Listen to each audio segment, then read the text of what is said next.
प्रयागराज के संगम तट पर माघ मेले में मौनी अमावस्या के मौके पर भारी भीड़ देखने को मिली और सुबह से ही करीब 1.5 करोड़ श्रद्धालुओं ने डुबकी लगाई, जबकि प्रशासन के मुताबिक कुल 3 करोड़ लोग स्नान कर सकते हैं। भीषण कोहरे के कारण विजिबिलिटी मात्र 10 मीटर रही और लोग अपनों से छूटते भी रहे। पुलिस बार बार अनाउंस कर रही है कि हाथ पकड़कर चलें।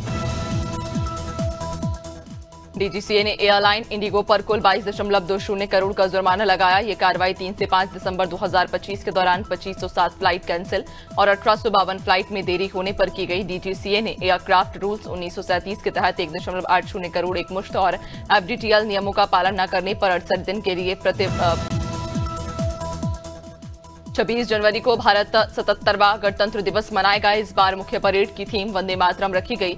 परेड में कर्तव्य पथ पर 30 झांकियां निकाली जाएंगी जो स्वतंत्रता का मंत्र वंदे मातरम, समृद्धि का मंत्र, आत्मनिर्भर भारत थीम पर आधारित होंगी।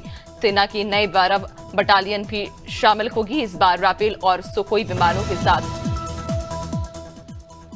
दिल्ली एनसीआर में बढ़ते वायु प्रदूषण के कारण देर शाम से ग्रैप 4 की पाबंदियां लागू कर दी गई। इस स्तर को सीवियर प्लस कैटेगरी माना जाता है और तब लागू किया जाता है जब AQI 450 से अधिक हो। कई इलाकों में वायु गुणवत्ता AQI 400 पर पहुंच गया। इसके तहत निर्माण कार्य, पटाखों और अन्य प्रदूषण पैदा करने वाली गतिविधियों पर रोक। मुजाफिरखाना क्षेत्र के अड़नपुर गांव में कंबल वितरण और भोज कार्यक्रम के दौरान 15 वर्षीय किशोर पिकअप की चपेट में आ गया और मौके पर ही उसकी मौत हो गई। घटना के बाद नाराज ग्रामीणों ने परिजनों के साथ कादमुनाला थौरी मार्ग पर प्रदर्शन किया। सूचना पाकर सीओ अतुल सिंह और आसपास के थानों की फोर्स मौके पर पहुंची और स्थिति को नियंत्रण में लिया। बड़ा मलहरा के गुबारा में चौकी के सामने वाहन चेकिंग प्वाइंट बनाया गया, जहां 2 पहिया और 4 पहिया वाहनों की सख्ती से जांच की गई। बिना हेलमेट और सीट बेल्ट वाले चालकों के चालान काटे गए, जबकि हेलमेट पहनने वाले चालकों का फूल देकर अभिनंदन किया गया। टीआई ने बताया यह अभियान पूरे जिले में चलाया जा रहा है ताकि कानून व्यवस्था बनी रहे। बस्ती के कोमरे गांव में ग्रामीणों ने घायल अवस्था में एक सफेद पूंछ वाला गिद्ध देखा। काफी देर तक उड़ रहा पाने पर उन्होंने वन विभाग को सूचना दी। वन दरोगा और रक्षक मौके पर पहुंचे। रेंजर के निर्देशन में गिद्ध का इलाज कराया गया। कई दिनों से भूखा और कमजोर गिद्ध अब वन विभाग की देखरेख में है।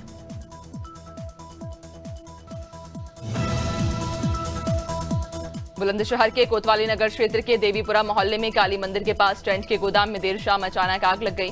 भीषण आग में मेज, कुर्सी और अन्य सामान जलकर राख हो गया। स्थानीय लोगों ने तुरंत फायर ब्रिगेड को सूचना दी। फायर ब्रिगेड की टीम ने कड़ी मशक्कत के बाद आग पर काबू पाया। हादसे में किसी के हताहत होने की सूचना नहीं है। डबरा के थाना करकिया पुलिस ने मुखबिर की सूचना पर ग्राम सियाव के जंगल में शीतला माता मंदिर के पास जुआ खेलते हुए 6 आरोपियों को रंगे हाथों गिरफ्तार किया। पुलिस ने आरोपियों के कब्जे से 4700 रुपए और एक ताश की गड्डी जब्त की। पंच साक्षियों के सामने जब्ती पंचनामा तैयार किया गया। थाना प्रभारी संजू सिंह यादव की इस कार्रवाई से क्षेत्र में हड़कंप मच गया।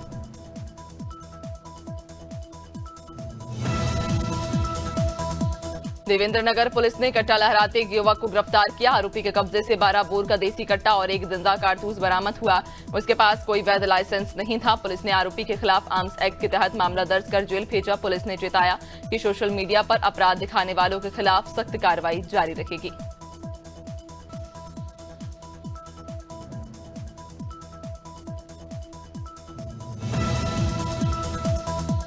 गोंडा के शहीद आजम सरदार भगत सिंह इंटर कॉलेज चौराहे पर 2 गाड़ियों की टक्कर के बाद विवाद में मारपीट हो गई। बलरामपुर से बहनपुर को परीक्षा दिलाने आए विवेक और अज्ञात व्यक्ति में झगड़ा हुआ। बीच बचाव करने आए मिर्जापुर के सिपाही के साथ भी मारपीट हुई। नगर कोतवाली पुलिस ने मामले का संज्ञान लिया और जांच शुरू कर दी। गोंडा में मेडिकल कॉलेज के ऑर्थो वार्ड 2 में सोशल मीडिया पर एक वीडियो वायरल हो रहा, जिसमें एक बेड पर 3 कुत्ते आराम फरमाते दिखाई दे रहे। वीडियो 2 दिन पुराना बताया जा रहा है और इसे इसी वार्ड में भर्ती मरीज के तीमारदार ने बनाया और सोशल मीडिया पर साझा किया। इससे अस्पताल प्रबंधन और लोगों में हैरानी का माहौल बना। हमीरपुर में सुमेरपुर कस्बे के गल्ला मंडी पेट्रोल पंप पर तेल डलवाते समय बाइक में अचानक आग लग गई।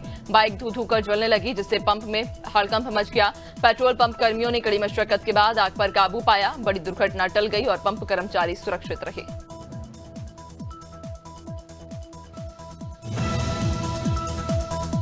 झांसी के मूंड थाना क्षेत्र में कानपुर हाईवे स्थित सेमरी टोल प्लाजा पर बेकाबू ट्रक ने टोल पर खड़ी 2 कारों में को जोरदार टक्कर मारी। टक्कर इतनी भीषण थी कि फास्टैग स्कैन कर रखे टोलकर्मी हवा में उछलकर कार के ऊपर गिर गए और कुछ दूर तक घसीटते हुए चले गए। सभी घायलों को सामुदायिक स्वास्थ्य केंद्र में भर्ती कराया गया है।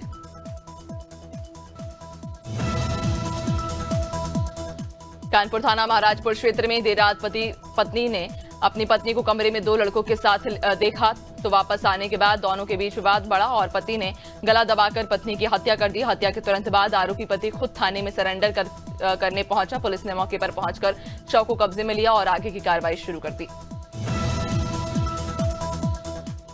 खरगोन में टंटिया मामा मूर्ति स्थापना विवाद में कांग्रेस ने धरना प्रदर्शन किया।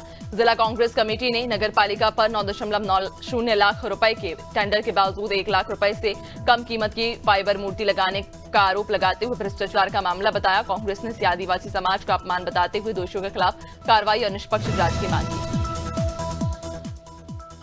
कोरबा के चैतमा पुलिस चौकी इलाके के पेट्रोल पंप में नकाबपोशों ने हमला कर 2 कर्मचारियों को बंधक बनाकर 8,500 की लूट की।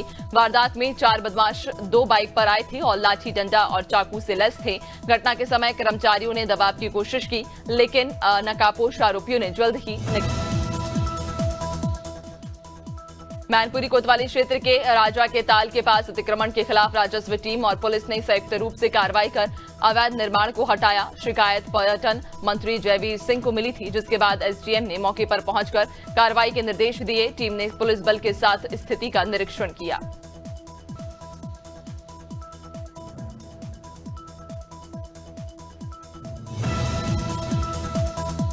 मंदसौर के गरोड थाना क्षेत्र के ग्राम फूलखेड़ा में 62 वर्षीय वृद्ध महिला खेत में काम कर रही थी, तभी अज्ञात लुटेरों ने वारदात को अंजाम दिया। आरोपी वृद्ध से पानी मांगने आया और जैसे ही पानी मिला महिला को धक्का देकर गिरा दिया। कान की सोने की बालियां छीनी और चांदी की कड़ी काटने की कोशिश की। बुजुर्ग महिला ने हिम्मत दिखाई तो आरोपी फरार हो गया।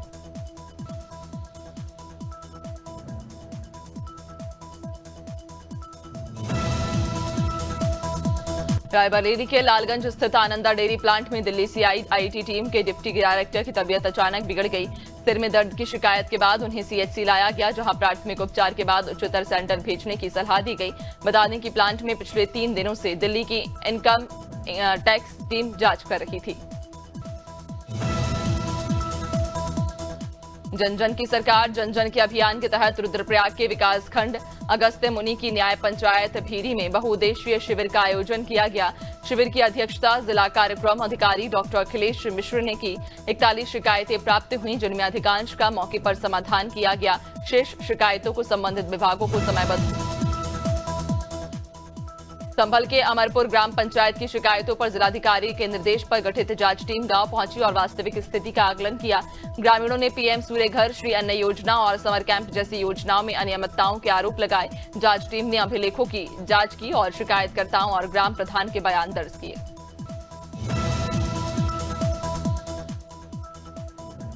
शिवनी पुलिस ने महज 24 घंटे में साजिद खान की हत्या का खुलासा किया। पुलिस ने 2 आरोपियों को गिरफ्तार किया, जिनमें से एक थाना डूडा शिवनी का निगरानी बदमाश है। घटना 14 जनवरी की रात की है, जब साजिद ने युवती के साथ छेड़छाड़ की थी। नाराज परिवार ने उसे डंडों से पीटा। इलाज के दौरान उसकी मौत हो गई। पुलिस ने आरोपियों को गिरफ्तार कर जांच तेज कर दी है।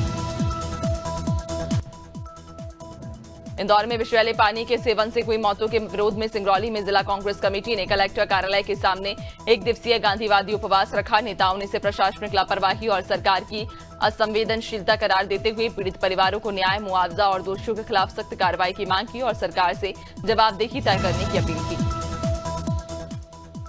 देर रात जबलपुर में तेज रफ्तार पेट्रोल टैंकर ने एक्टिवा सवार युवक को टक्कर मारकर रौंद दिया, जिससे उसकी मौके पर मौत हो गई। हादसे के बाद टैंकर चालक फरार हो गया, जिसे पुलिस ने आधारताल में पकड़ा। स्थानीय लोग नाराज नगर निगम के पाइपलाइन कार्य के कारण ट्रैफिक जाम और लगातार दुर्घटनाओं की समस्या बता रहे हैं। नए साल की शुरुआत में भी भारतीय शेयर बाजार से विदेशी निवेशकों की बिकवाली जारी। जनवरी 2026 के पहले 15 दिनों में विदेशी निवेशकों ने कुल 22,530 करोड़ के शेयर बेच दिए। जानकारों के मुताबिक बाजार की ऊंची वैल्यूएशन और कमजोर होता रुपया विदेशी निवेशकों की निकासी की बड़ी वजह माना जा रहा। एचडीएफसी बैंक ने वित्त वर्ष 2025-26 की तीसरी तिमाही के नतीजे जारी करते हुए शानदार प्रदर्शन किया। दिसंबर तिमाही में बैंक का स्टैंडलोन नेट प्रॉफिट सालाना आधार पर 11.5% बढ़कर 18,000 करोड़ तक पहुंच गया था। एसेट क्वालिटी में सुधार देखने को मिला और नतीजे बाजार अनुमानों से। कार निर्माता कंपनी मारुति सुजुकी गुजरात में अपना विस्तार करने जा रही कंपनी गांधीनगर के खोराज में नया मैन्युफैक्चरिंग प्लांट लगाएगी, जिसके लिए 35,000 करोड़ के निवेश का समझौता किया गया है। मुख्यमंत्री भूपेंद्र पटेल की मौजूदगी में इन्वेस्टमेंट लेटर सौंपा गया। इस प्लांट से करीब 12,000 लोगों को प्रत्यक्ष और अप्रत्यक्ष रोजगार मिलने की संभावना है। ओपन एआई ने गूगल ट्रांसलेटर को टक्कर देने के लिए नया एआई ChatGPT ट्रांसलेटर लॉन्च किया। इस प्लेटफॉर्म के जरिए यूजर्स बिना लॉगिन और सब्सक्रिप्शन के 50 से ज्यादा भाषाओं में फ्री ट्रांसलेशन कर सकेंगे। ये टूल सिर्फ शब्दों का अनुवाद ही नहीं बल्कि मुहावरों और भावार्थ को भी समझकर ट्रांसलेट करेगा।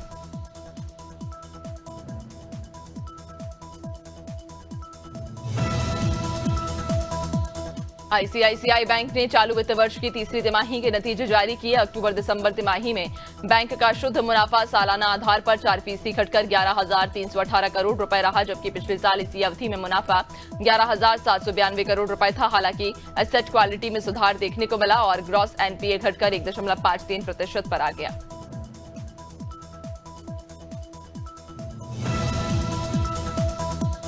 इस हफ्ते घरेलू सराफा बाजार में सोने चांदी की कीमतों में तेज उछाल देखने को मिला। सोना 4,471 रुपए महंगा होकर 1,41,553 रुपए प्रति 10 ग्राम पर पहुंच गया, जबकि पिछले हफ्ते इसका भाव 1,37,122 रुपए था। चांदी की कीमत में 39,082 रुपए की बढ़ोतरी हुई और ये 2,81,000 पर।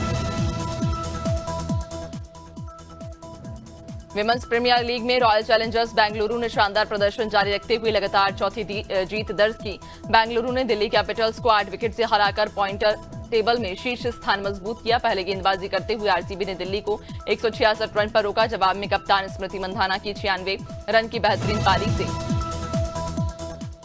विमेंस प्रीमियर लीग में यूपी वॉरियर्स ने शानदार प्रदर्शन करते हुए मुंबई इंडियंस को 22 रन से हरा दिया। ये यूपी की इस सीजन में 5 मैचों में दूसरी जीत रखी। टॉस हारकर पहले बल्लेबाजी करते हुए यूपी ने मैग लैनिंग और फीबी लिचफील्ड की अर्धशतक की पारियों की बदौलत 20 ओवर में 187 रन बनाए। जवाब में मुंबई लक्ष्य तक नहीं पहुंच सकी। भारत ने अंडर-19 वर्ल्ड कप में शानदार प्रदर्शन करते हुए लगातार दूसरी जीत दर्ज की। बारिश में प्रभावित मुकाबले से भारत ने बांग्लादेश को 18 रन से हराया। पहले बल्लेबाजी करते हुए भारत 48.4 ओवर में 238 रन पर सिमटा। वैभव और अभिज्ञान ने अर्धशतक जमाए। लक्ष्य संशोधित हुआ। गेंदबाजी में विहान मल्होत्रा ने 4 विकेट लेकर बांग्लादेश को 146 रन पर रोक दिया। क्रिकेटर दिलप्रीत बाजवा कनाडा की टी20 टीम के कप्तान बन गए हैं। कनाडा क्रिकेट बोर्ड ने उन्हें आगामी टी20 वर्ल्ड कप में टीम की कमान सौंपी है। दिलप्रीत ने पंजाब में रहते हुए पटियाला में 130 रनों की पारी खेली थी। बावजूद इसके अंडर-19 टीम में चयन नहीं हुआ। इससे निराश होकर उनके माता पिता बेटे के साथ कनाडा शिफ्ट हो गए, जहां दिलप्रीत ने नया मुकाम। टी20 वर्ल्ड कप को लेकर बांग्लादेश क्रिकेट बोर्ड ने आईसीसी से ग्रुप बदलने की मांग की। बीसीसीबी ने ग्रुप सी की जगह ग्रुप बी में शामिल किए जाने का प्रस्ताव रखा। बोर्ड का कहना है कि ऐसा होने पर बांग्लादेश के सभी लीग मैच श्रीलंका में होंगे, जिससे यात्रा और सुरक्षा संबंधी परेशानियां खत्म होंगी। यह प्रस्ताव 17 जनवरी को ढाका में आईसीसी अधिकारियों के साथ बैठक में रखा गया।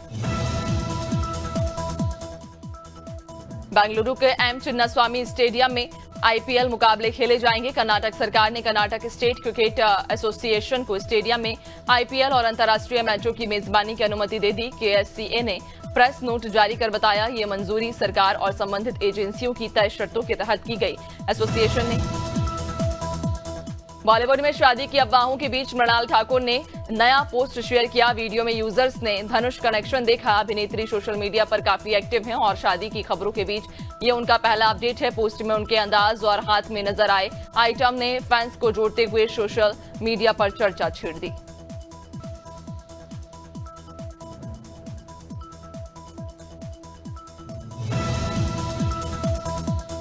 पति पराग त्यागी ने खुलासा किया कि शेफाली जरीवाला पर किसी ने काला जादू किया था। हाल ही में पराग एक्टर पारस छाबड़ा के पॉडकास्ट में पहुंचे और उन्होंने बताया कि उन्हें भी लगता है कि शेफाली पर किसी ने काला जादू किया। पराग ने कहा कि कई लोग इन बातों पर विश्वास नहीं करते, लेकिन उन्हें पूरी तरह भरोसा है।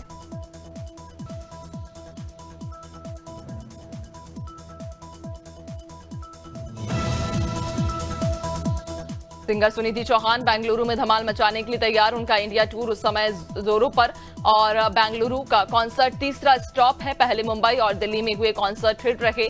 बेंगलुरु में 18,000 से ज्यादा लोग उनके लाइव परफॉर्मेंस का मजा लेने वाले। फैंस के लिए ये शाम बेहद खास और यादगार होने वाली है।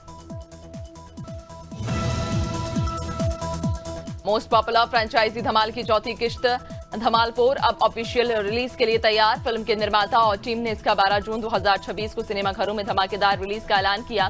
निर्देशक इंद्र कुमार की कॉमेडी स्टाइल और अजय देवगन की शानदार एनर्जी के साथ बॉक्स ऑफिस पर तहलका मचाने के लिए ये तैयार है।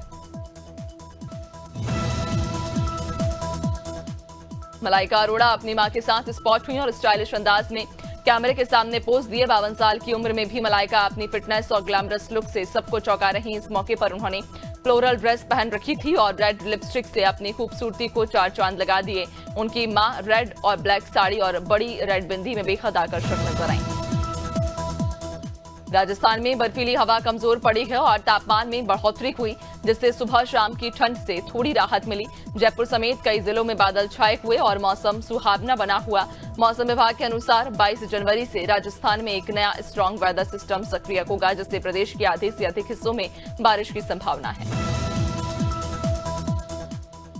मध्य प्रदेश में ठंड का कहर जारी है। शहडोल जिला सबसे ठंडा बना हुआ, जहां कल्याणपुर में न्यूनतम तापमान 3 डिग्री सेल्सियस रिकॉर्ड हुआ। प्रदेश के 25 शहरों में पारा 10 डिग्री सेल्सियस से नीचे रहा। उत्तरी हिस्सों में घना कोहरा छाया रहा और सर्द हवाओं के कारण ठिठुरन बढ़ गई। मौसम विभाग ने बताया कि जम्मू कश्मीर और हिमाचल प्रदेश से आने वाली ठंडी हवा का असर छत्तीसगढ़ में ठंड का असर जारी और उत्तर मध्य क्षेत्र में शीतलहर का अलर्ट जारी किया गया है। अंबिकापुर में न्यूनतम तापमान 4.7 डिग्री सेल्सियस रिकॉर्ड हुआ। अगले 24 घंटे तक ठंड और बढ़ने की संभावना। हालांकि दिन में तेज धूप रहने से थोड़ी राहत मिल सकती है। पिछले 24 घंटे में सबसे अधिक तापमान 31.7 डिग्री सेल्सियस जगदलपुर में दर्ज किया गया। सरगुजा, रायपुर और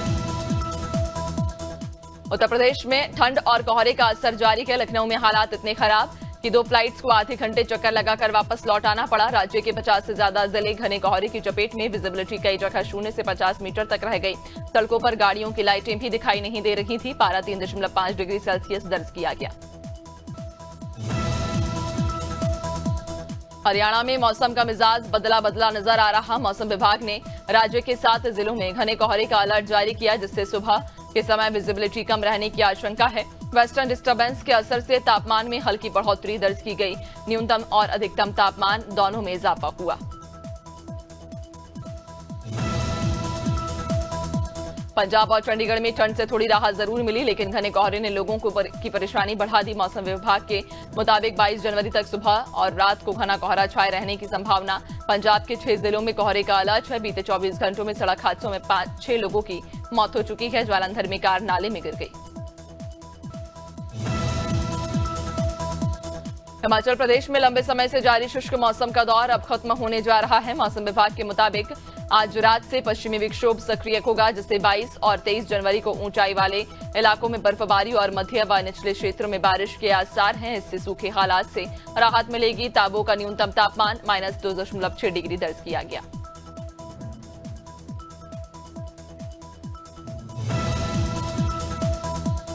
उत्तराखंड के पहाड़ी इलाकों में मौसम ने करवट ली। चमोली जिले में हेमकुंड साहिब और बद्रीनाथ धाम की चोटियों पर बर्फबारी से पूरा क्षेत्र सफेद चादर में ढक गया। पिथौरागढ़ में भी हल्का हिमपात दर्ज किया गया। मौसम विभाग ने ऊंचाई वाले इलाकों में बर्फबारी की संभावना जताई। वहीं मैदानी जिलों में घना कोहरा छाए रहने से जनजीवन प्रभावित रहा।